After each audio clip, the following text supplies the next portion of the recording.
Hey friends, welcome to the Angie Ambrosetti Show. Let her out to play. I'm Angie, your host, a teenage mom turned multi-six-figure earner, married to the same man for nearly 40 years. I'm a homeschooling mom of 7 and totally unqualified, at least on paper, but wildly called by God. Remember, He doesn't call the qualified, He qualifies the called. Here, we are going to talk about it all. Healing from the hard stuff, building a business with heart, raising a big family, walking in faith, and finally breaking free from the lies that said we weren't enough. So if you're ready to stop playing small, shake off the doubt and the shame, and step fully into who you were created to be, girl, you are in the right place. Let's go. Hey everyone, welcome back to the Angie Ambrosetti Show. I am so excited. I know I say that every single time, but literally when I chat with guests that are coming onto this podcast, I get really excited. If I wasn't excited, you guys would be like, what is wrong with her? Why is she not excited about her next guest? And the truth is, I did not know this precious lady, Dr. Tiesha Bryant, until about a week ago. A sweet friend of mine connected us and said, I think you guys need to talk and possibly have her be one of your guests on your podcast. And we talked for, I don't know, maybe an hour last week. And I was like, Yeah. 100%.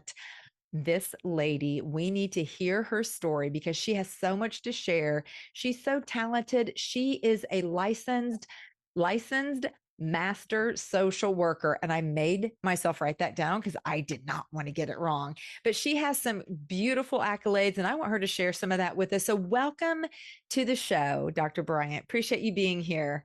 Yes, thank you. Thank you so much, Miss Angie, for having me. It is definitely such an honor and a pleasure to be a part of your podcast, to be a part of your vision. So thank you for allowing me to share this space with you and your audience. You are so So, welcome. yes. Welcome. Thank you. So, like Miss Angie stated, I am Dr. Tiesha M. Bryant, licensed master social worker. I am also the parent healer. And that just basically means I assist parents in healing so their kids can live. It's a nice, fun way of coaching parents through their traumas and the things that they've endured to show up, whole for their kids.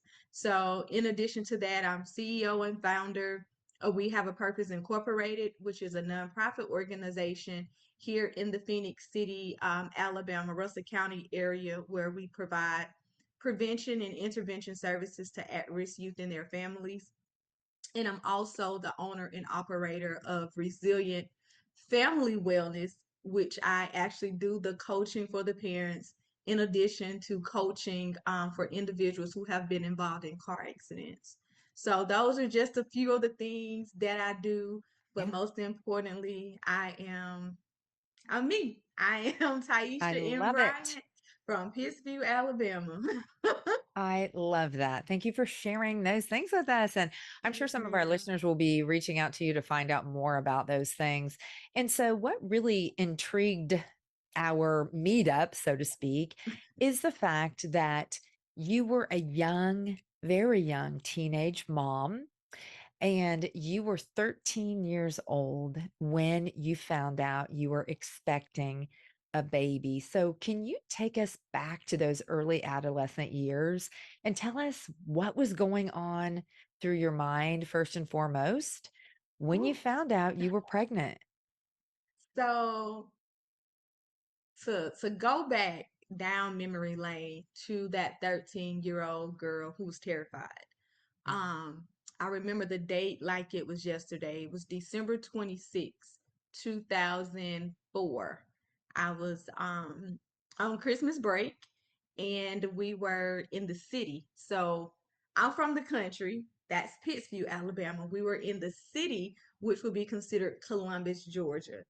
Okay, so that's just for context purposes. So we were in the city with the older cousin who were babysitting us. It's myself and my two siblings, and alcohol and things of that nature was involved during this transaction. And I end up getting pregnant that day, and I knew something was off. The gentleman, we exchanged contact information. He gave me his contact information. Um, that's what happens when you involve alcohol in adults, in kids, and things can kind of go haywire. And I Yeah. talk about it a lot in my book, Resilience Over Regret, like literally detail for detail, like what took place on December 26th. And also the things that transpired prior to December 26th, because I was actually I don't know, I don't know words cut out during podcasts, but I was like molested as a child, right? So I talk about that, which kind of just leads up to me becoming pregnant at 13. So fast forward, it was maybe a month past. I did not see my cycle. And I'm like, oh my God, what's going on? Like I'm used to, like how your body change and your cycle may come early or may come later, or depending on how the month falls, it Yeah. can be kind of crazy. So that's what I was thinking was happening. And the following month comes, same thing. Now I'm scared. I'm nervous. My mom and them didn't talk to us about what pregnancy looks like, what happens, and things of that nature. We were always told, you better not mess around and get no kid, or I got something for you. Like that was that conversation Mm. for us. So I could not eat double mint gum. Double mint gum made me sick, but that was my favorite gum. Like that was my go-to.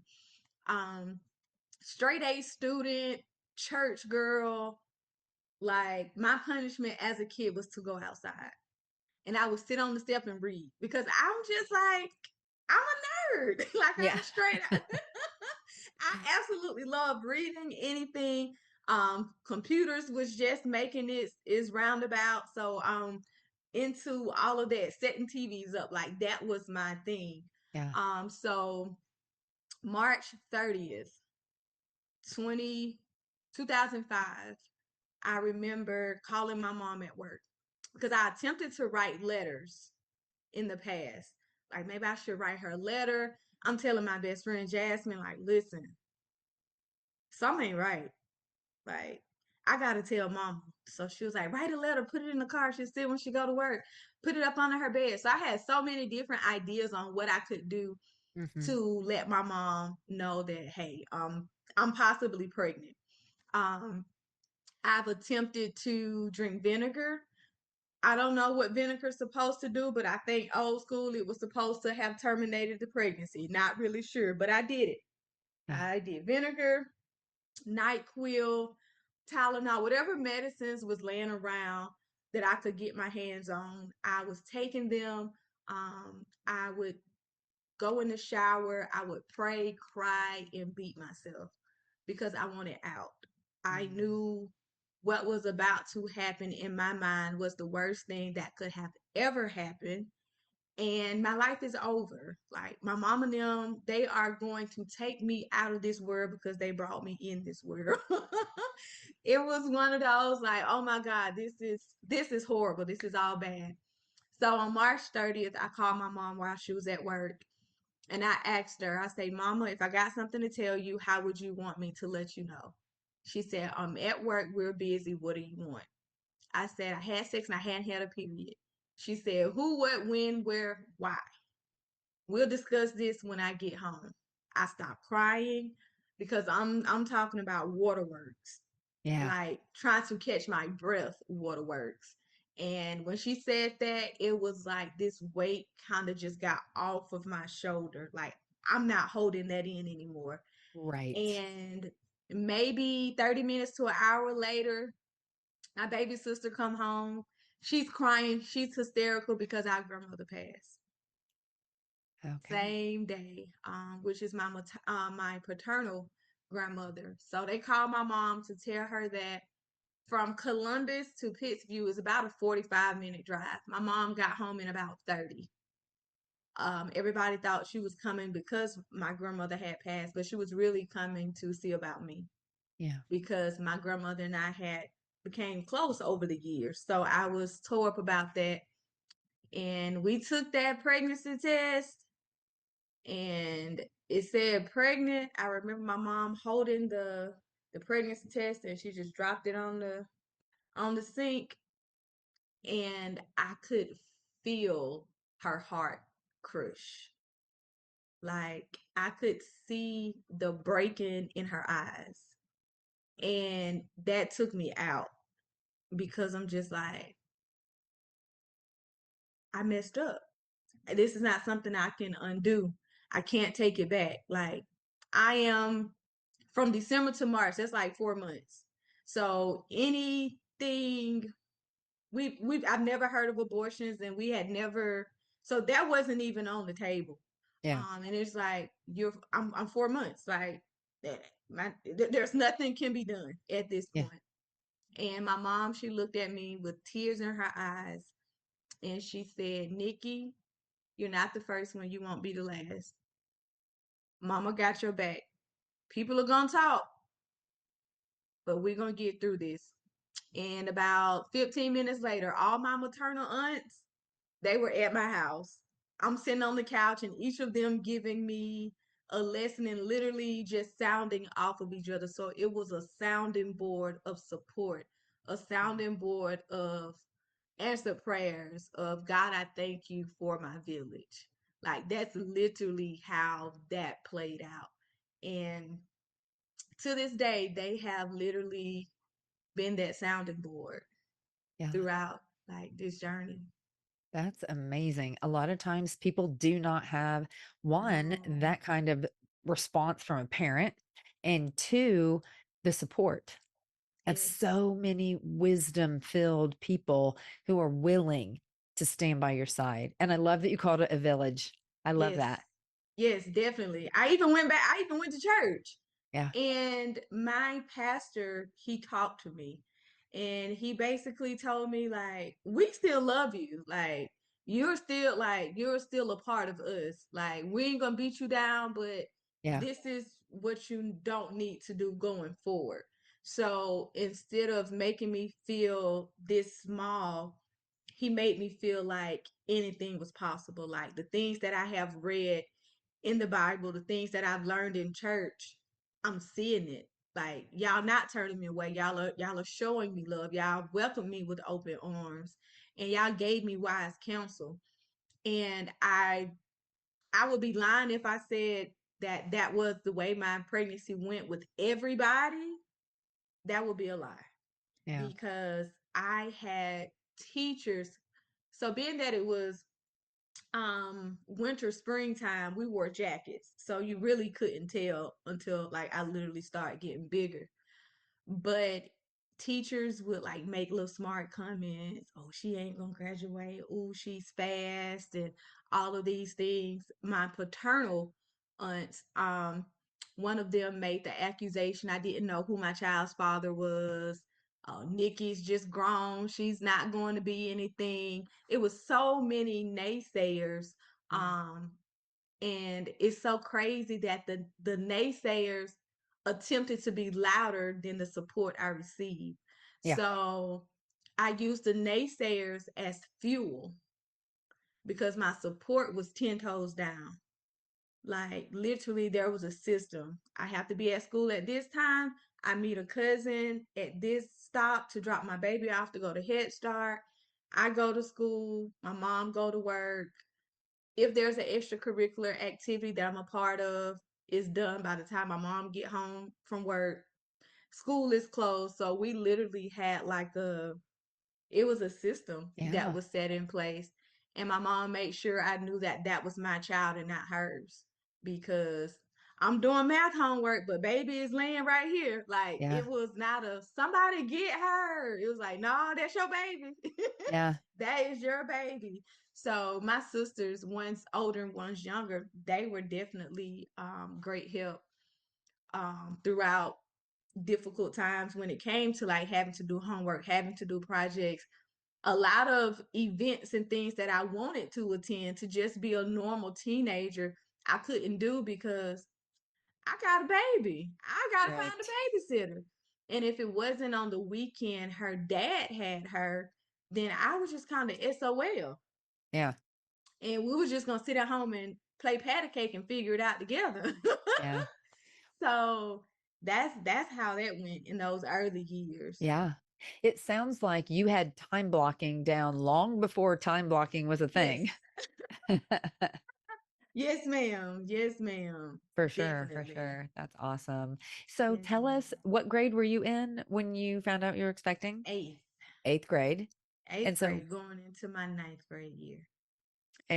what did that look like? Did you finish school? Those naysayers were out Ooh, there and they were talking pretty loud. listen. They were like it was eighth grade graduation. I'm all big now because it's like the moment people find out you're pregnant, it's like you just automatically like just get big. I don't know Yeah. what was up with that. But I blew up overnight. And by this time, everybody know I'm pregnant. And I'm just like, gee whiz. So finish eighth grade. I still, like I said, honor student. Ninth grade, the first 6 weeks, I was able to stay home. Like after I had her, I was able to stay home because I literally went to school up until I had her. Literally the day before I had her, um, I was in school. Yeah. So not getting the education was not an option for me. Yeah. I had no choice. Again, I was a nerd. And then two, with my mom telling me like you're not the first one, you're not going to be the last, but you are going to go and be successful and do what you already set forward. It was like it was all gas, no brakes for me. Yeah. I have to get this done. I have to make strides. I have to because I can't just, it ain't just me no more. Yeah. Like, yes, my village is here, but I have to be a real model for a little girl.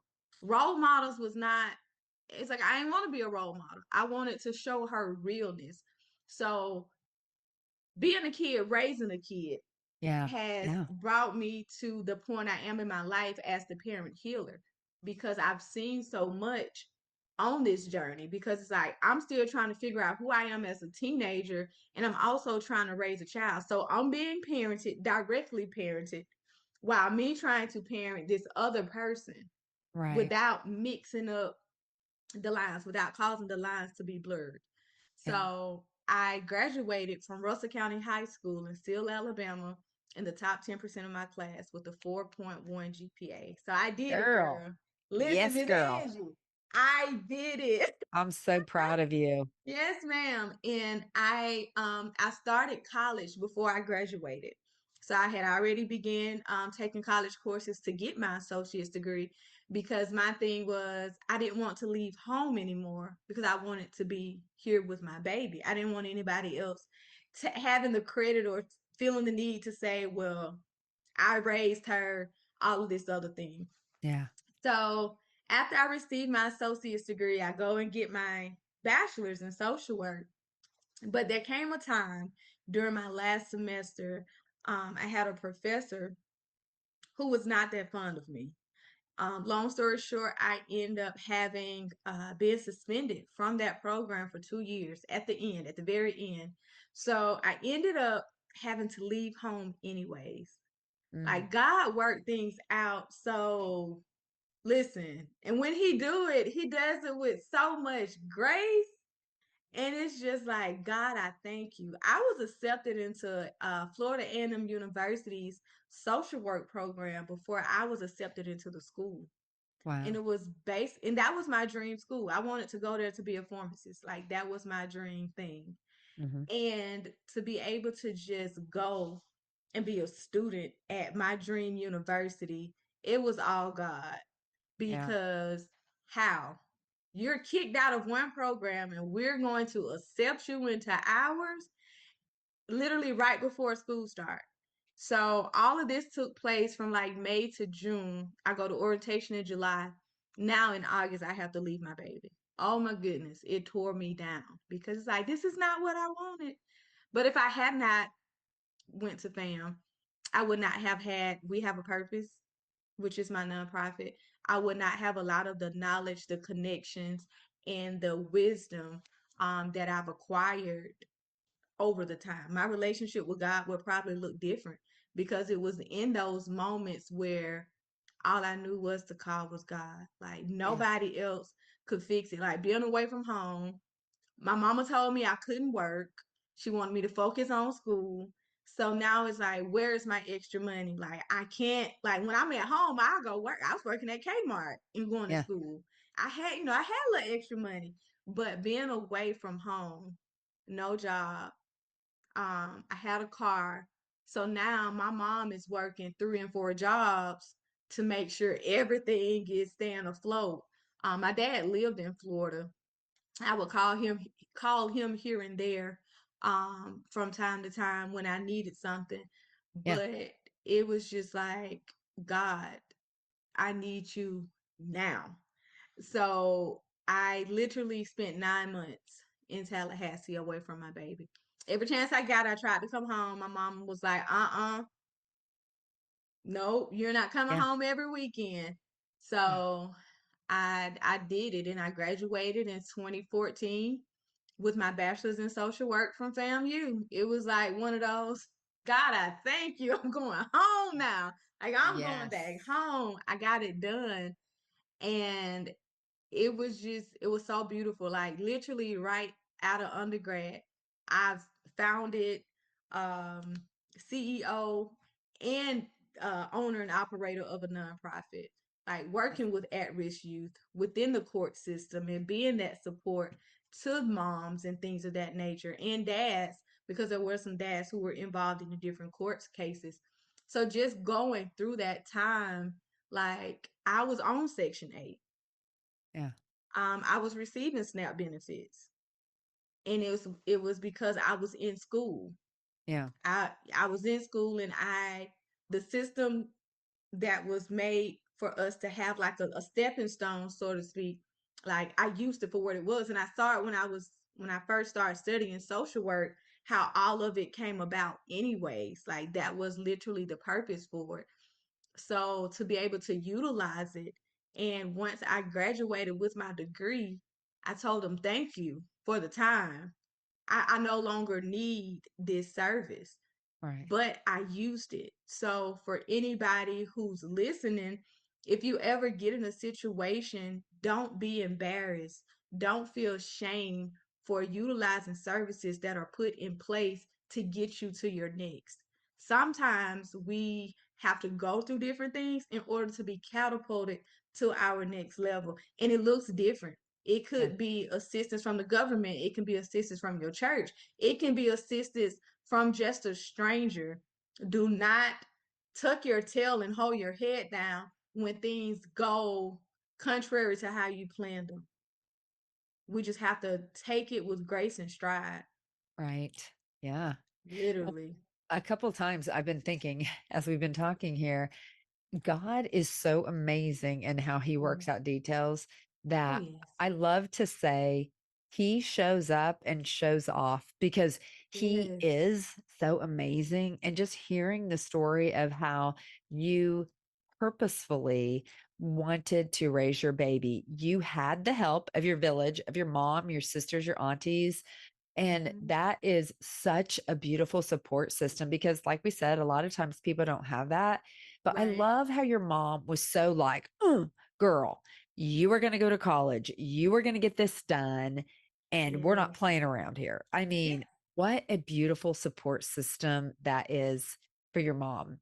Yeah, and it's so crazy that my mom died when she was 7. So she wasn't even raised by her mom. She don't even know her mom really, because she was only 7 when she passed away. So to take a woman who didn't have a mother Yeah.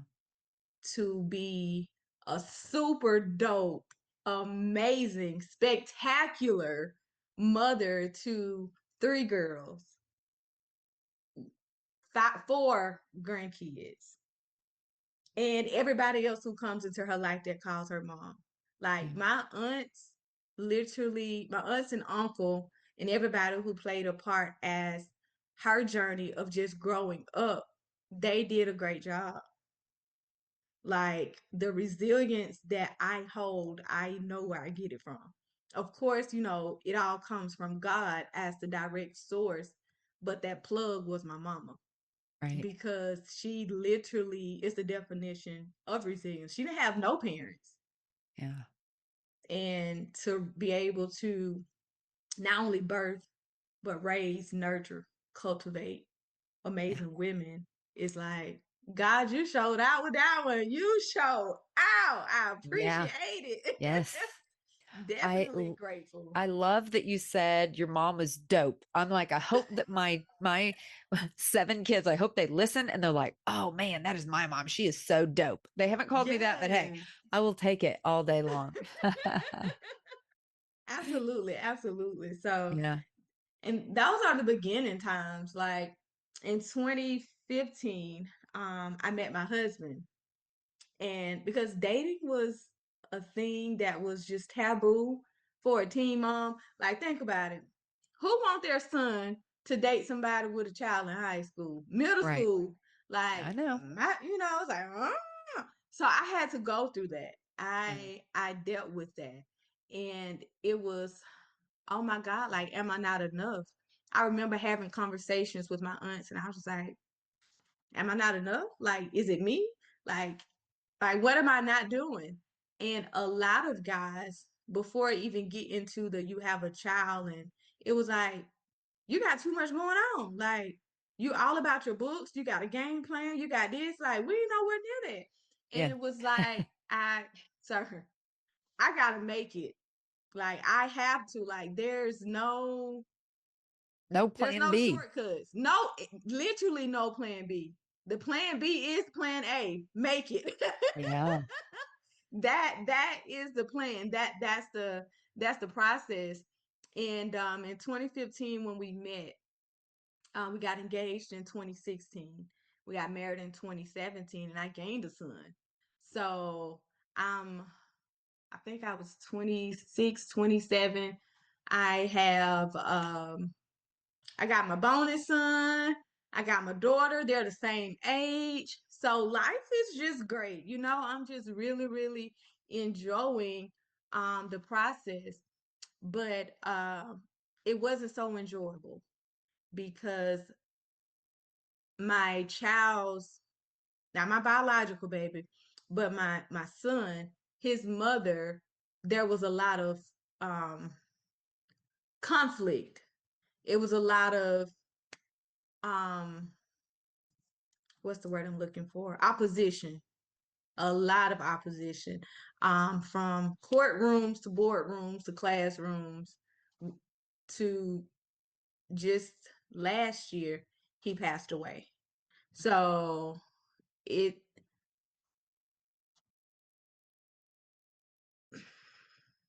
a battle. Uh a battle. Um that nobody really want. Um I mean he's at peace and you know that whole thing, but it's just like, all right, God, good grief, because there's some good came out of the time that we were able to spend together. He knew that I loved him, and I knew that he loved me, and it was just one of those where we just wished it could have been different, if I'm being honest, because a week after my major event, I have a women convention every year in March, the first weekend. And it was the Saturday after, being on a high from like, oh, this is like one of my best events. Yeah. Like still being on that high, and that following Saturday, get a call saying, hey, he's gone. And it's just like, what in the world? To having to try and put on this, let me make sure everybody is okay. Baby, are you okay? I know you're not okay, but I'm here. Then I have my daughter she's trying to figure it all out. We're trying to get her together for prom, getting her together for her college graduation, because she had her college graduation before her high school graduation. So all of the moments that we were to celebrate, I'm still like, what if?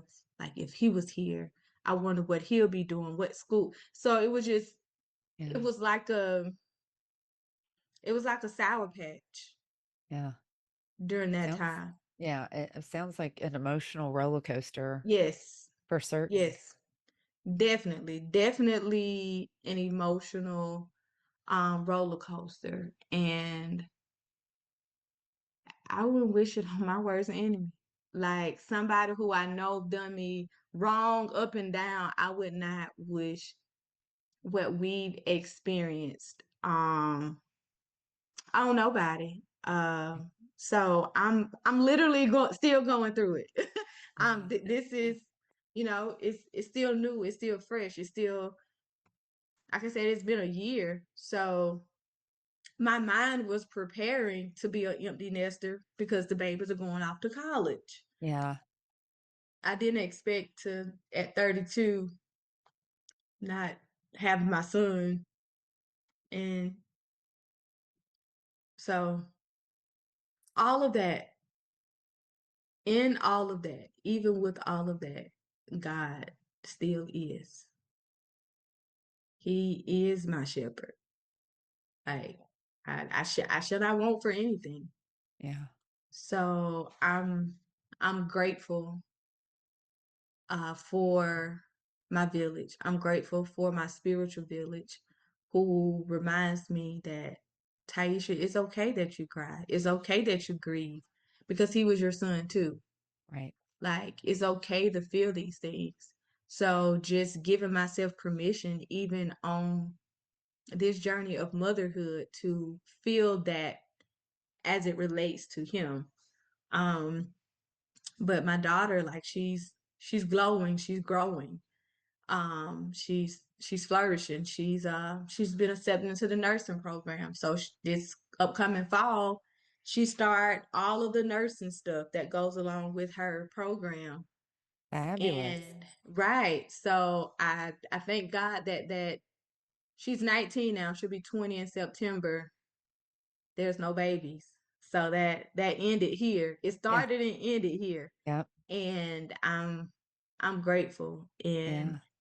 my go getter attitude, my go get, I got to make it happen for a long time. It was because of her. It was because I didn't want to disappoint my parents. It was because I needed to prove somebody wrong. And that was my way of coping because Yeah.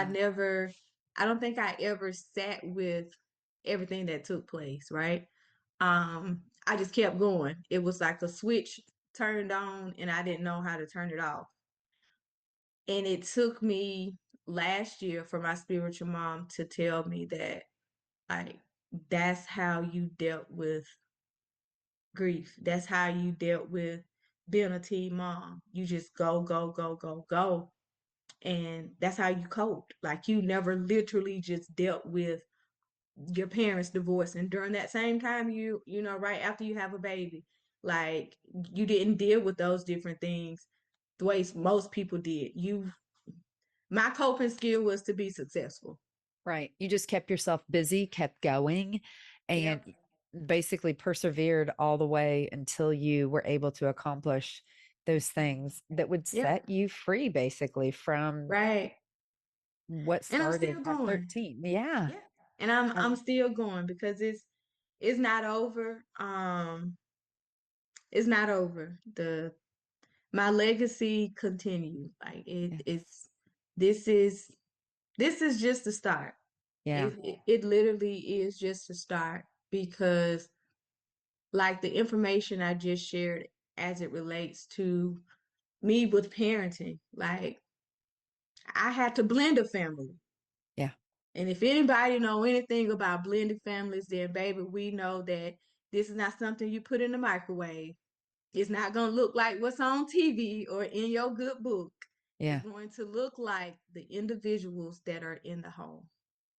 And Yes. you have broken pieces of people, including yourself.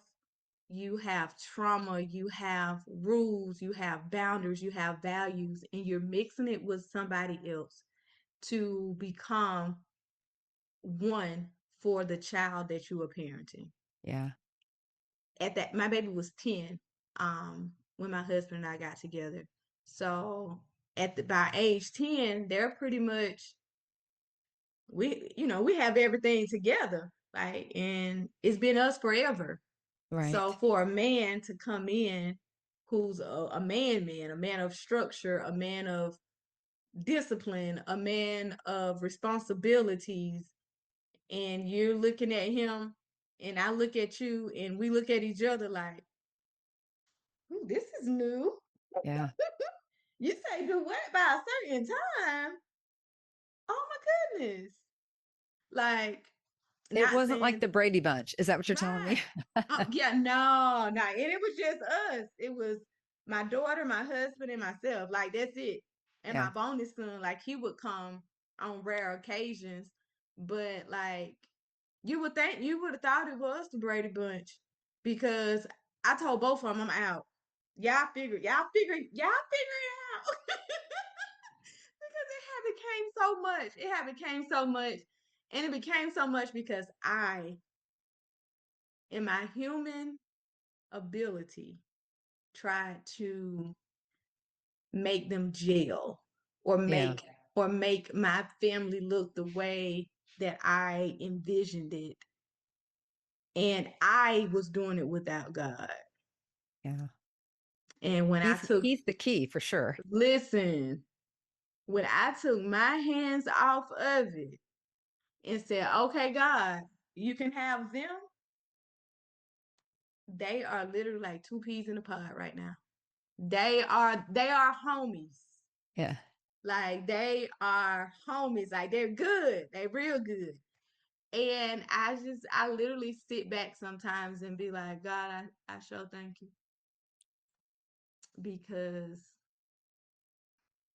yeah, the Angie on, I if it went Yeah. I'm sorry, if it went for God, I don't know Right.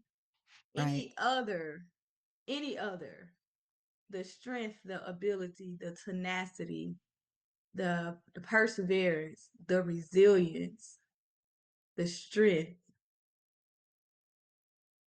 is literally all God. I just show up. Yeah. Well, one of the things that is on my intro and my outro on this podcast is that God does not call those who are all set up. We're not ready to go, right? Like, we don't have it all together.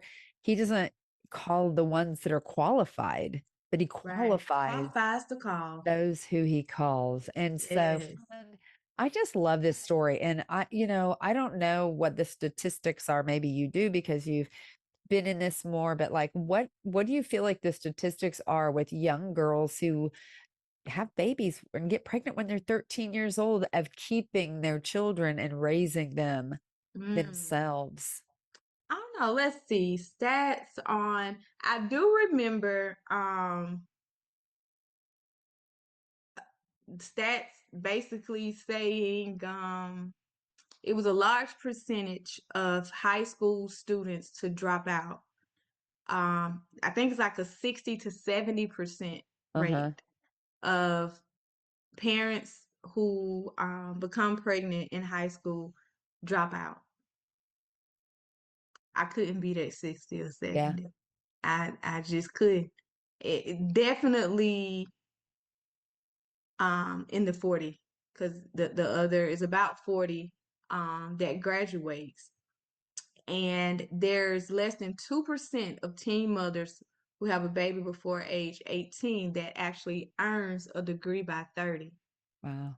So I earned all three of mine before 30. That's awesome. You were going to defy those odds, my friend, and I'm so proud of you for doing that. That's Yes, amazing. And I love that you have your daughter on a trajectory of, going to college to get her degree in nursing. That's just beautiful.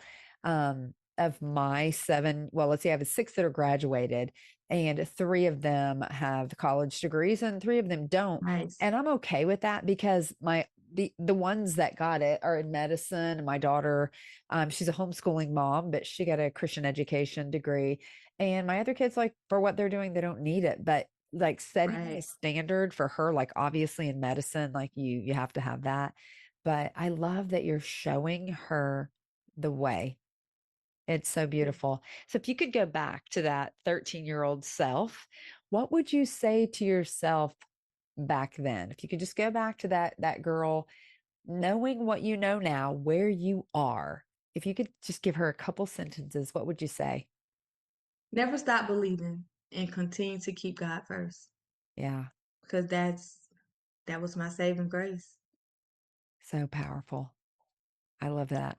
Definitely Oh, my saving grace. oh, I'm so thankful that you shared your story with us today. And I just know that someone listening is going to be moved. They're going to be thinking about someone else that this story might touch, that might encourage them. So I appreciate you sharing all that. But before we Yes. go, I would love for you to tell us a little bit about, you have a couple books that are out and you have a book that's Yes. launching this month. I'm so thrilled for you about that. I can't wait. So you want to just fill us in a little bit and tell us Yes. about those? Absolutely. So my very first book, Imperfectly Perfect, 3 Steps on the Parenthood Journey. With this book, I actually give 3 key steps to parenthood. And I actually utilize this framework in life, and that is foundation, freedom, and focus. Because regardless of where you are in life, if you have a solid foundation, and that solid foundation being love, and you build on it with your values, your morals, and things of that nature. Now, as you build, you begin to free yourself. Free yourself from your past traumas. Free yourself from your past hurts. Free yourself from the would've, could've, should've, right? And once Yes. we begin to free ourselves, now we can focus. Our focus shifts not only on being a parent, but being an individual. Because Yeah. one day your babies are going to leave home. And who are you outside of mom? Who are Yeah. you outside of wife? So, learning how to focus, meaning setting those smart goals. And as we begin to heal, our kids will live because they're not having to heal from the broken pieces of our glass that's cutting them. Yeah. So, that's pretty much what that book is literally a guide on how to basically embrace being the imperfectly perfect parent. Uh-huh. My second book, Resilience Over Regret, is my story as a teen mom, love, faith, and family. So I literally go into details about, prior to getting pregnant, when I got pregnant, the whole conversation piece, what it looked like with my family dynamics, what it looked like with me going to college and being kicked out twice from 2 different institutions, um, to being able to graduate from high school in college with honors, Yeah. to be blessed with a husband who not just accepted me but accepted my child, and somebody who loved God, and somebody who's a leader, a protector. Like literally everything I prayed for, God gave it to me plus. So I share that in that book. The book that's released July 26th is Petals of Love, Chronicles of the Imperfectly Perfect Mother. What that looks like is mothers all over the world sharing their story, because Oh, we all have a unique story with motherhood. Yes, I was a teen mom. Yes, I was a bonus mom. Yes, I am a grieving bonus mom. And we also blended families. I was a single mom. So all of those different subcategories that goes with motherhood, uh-huh. they are loud. But because so many of them have stigmas related to them, we keep quiet and we feel nobody understands what we're going through. Nobody can relate. But I can promise you, with this edition of this book, there are so many relatable stories.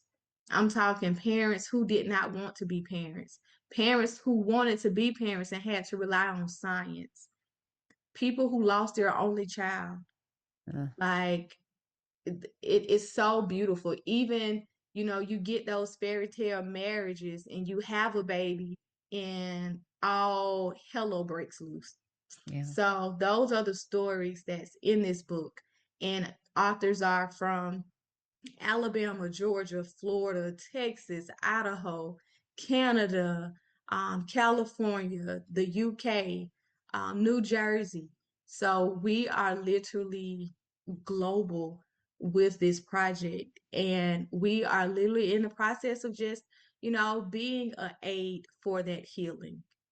because we all need it. Like, allow this book to hug you Yeah. back and like, girl, we feel you. We we understand.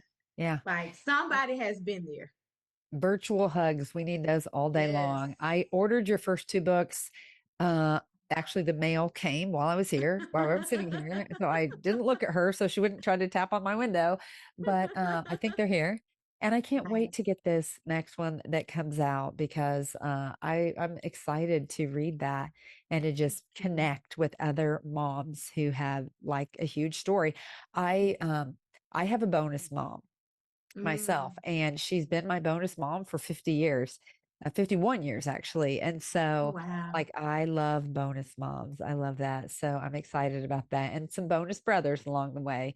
So Right. yeah, I'm so thrilled for you, and I can't wait. I know we talked about this earlier, but I'm like I cannot wait to meet you in person because I just want to hug you. Yes. Like I feel like Yes. the virtual thing, like it's great. I love it. I appreciate this, but I can't wait to meet you in person and just Yes. hug and just sit Likewise. down, drink some coffee, and just feel all the feels because I just know the Lord put us together for a very special purpose, more than just this podcast recording. So I'm really, really excited about that. So thank you so much, my friend, Thank for being you. here today. Would you tell our listeners how they can connect with you? And we will be sure to put everything in the show notes. But if you'll just tell us that way, if they're listening, they can just refresh their memory a little bit. Absolutely. So that is Tiesha N. Bryant on all social media platforms. And that's Tiesha Bryant, Bryant. And my website is www.tieshanbryant.com. Very, very personable. Cell phone is 706-681-1855. We are here. Whether Awesome. you need healing, want to donate to our nonprofit to keep the work going, needing a speaker, or just somebody to give you a hug, I'm Yeah. here for it. Yes. Well, I'm excited about that. So thank you so much. And like I said, guys, we will put all of the information in the show notes so that you can reach out to Dr. Bryant, whatever capacity you need to. She is here for it. So again, thank you so much. And thank you to Thank our you. listeners for tuning in today. And we will look forward to seeing you on the next episode of the Angie Amberzetti Show. Let her out to play. Until next time, guys, keep letting her out to play. See you later. That's it for today, friends. Thanks for tuning in with me today. I hope today's episode stirred your soul, sparked your faith, and reminded you that your story is far from over. Keep walking in freedom, keep showing up bold, and never forget, God doesn't call the qualified, He qualifies the called. Be sure to leave a review, subscribe, or share this podcast with a friend who needs to hear it as well. Until next time, keep letting her out to play because the world needs your fire.